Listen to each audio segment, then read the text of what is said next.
9 मई के वाक़े के बाद इंतशारी टोले ने प्रोपेगेंडा किया कि फौज ने रोका क्यों नहीं। 9 मई के मंसूबा साजों को ढील दी जाएगी तो फसादियत मजीद बढ़ेगी। अगर कुछ मुसल्ला लोग हुजूम में शामिल होते हैं तो इन्हें रोकना किसकी जिम्मेदारी है?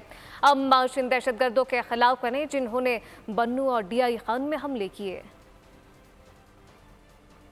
जो 9 मई के करने वाले हैं, उसके जो सहूलतकार हैं, उसके जो मनसूबा साज हैं, जब वो उनको ढील देगा, जब आप उनको कैफरे करदार पे नहीं पहुंचाएंगे,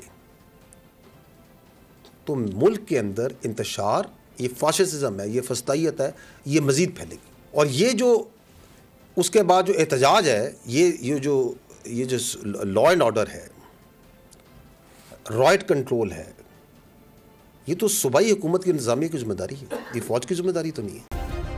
सब्सक्राइब करें और बेल दबाएं ताकि कोई खबर रह न जाए।